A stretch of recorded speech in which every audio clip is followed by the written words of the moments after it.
Hi, this is Afrin Rahman from Inside, and welcome back to yet another episode of Datagiri.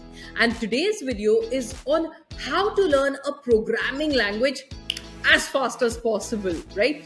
Whether it is, introduction to new establishing languages like Dart or Swift, or to the more established one like Python or R. Now, the process of learning a new programming language is always daunting, right?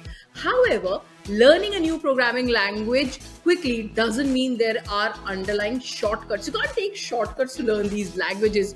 You still have to practice a lot. So let's look at the step-by-step, tips that I will give you in this video today to help you overcome the learning curve of the new programming language. Like I said, as quickly as possible. So I have 6 steps in store for you. Do tune into our video till the very end, because the 6th step is one step that you cannot miss. So till that time, do hit the like button, do hit the subscribe button, and stay tuned for the video ahead.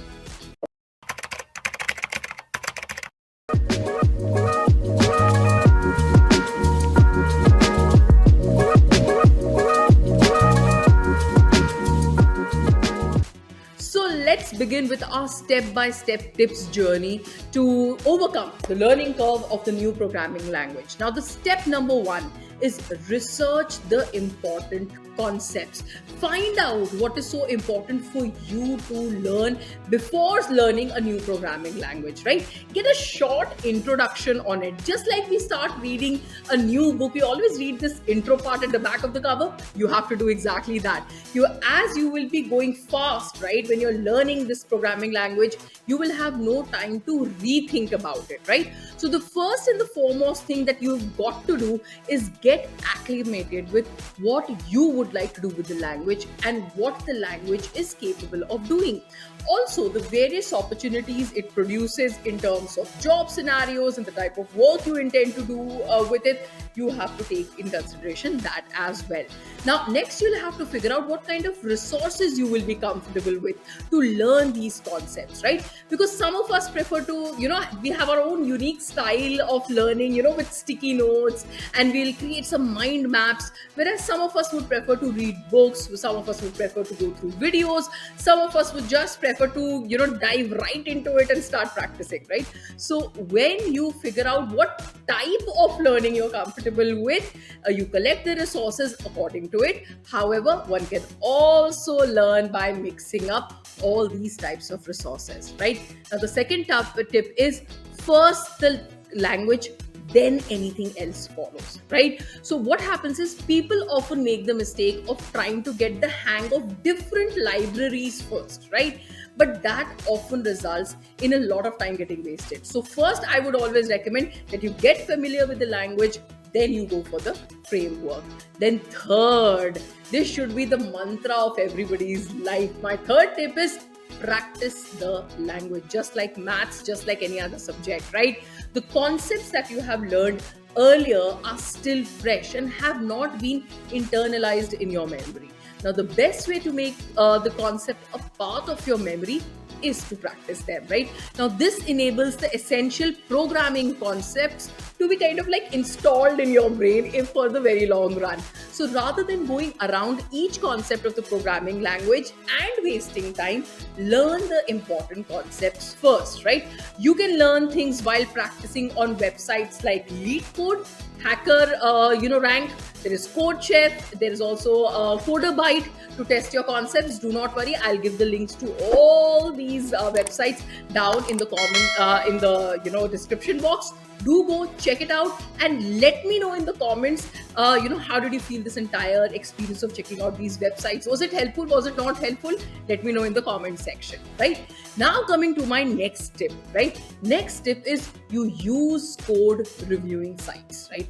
Now that you have learned some kind of programming and because you're still new to the language, right? You've studied the basic concepts, you will need someone to review your code. Now, reviewing means someone suggesting you an alternative ways of carrying tasks like opening, closing, and mapping in a more straightforward manner using zip or list or other suggestions to make your algorithm more efficient, right? Now, there are numerous websites like Stack Exchange which offers code review on their network network that is used solely to ask a review on your code, right?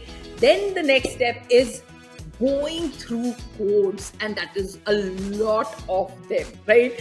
So there is only one place where you should go to get production codes for the languages that you are learning, and guys, it is none other than GitHub. I'm sure who all are interested in learning programming languages must have heard of GitHub.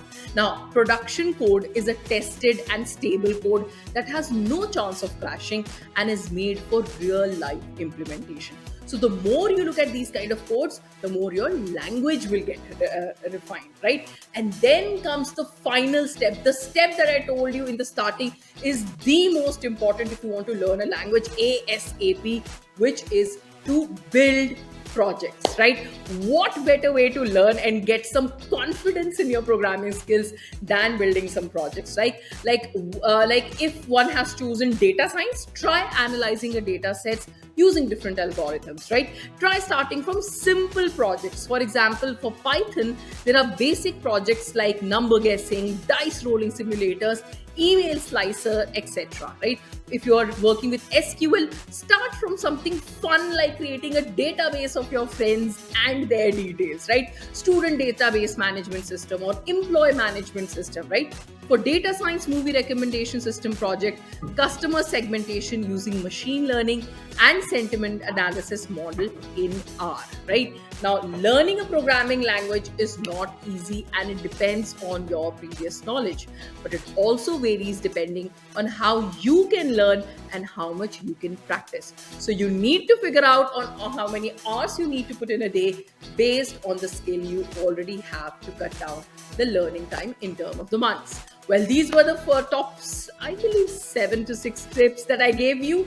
For more such tips, if you have any more tips, let me know in the chat window. Let me know in the comment section if you have any more tips. And if you, have, kind of used these tips, if they have become useful, let me know that as well. And don't forget to like and subscribe, like the video, subscribe our channel for more videos ahead. Thank you so much.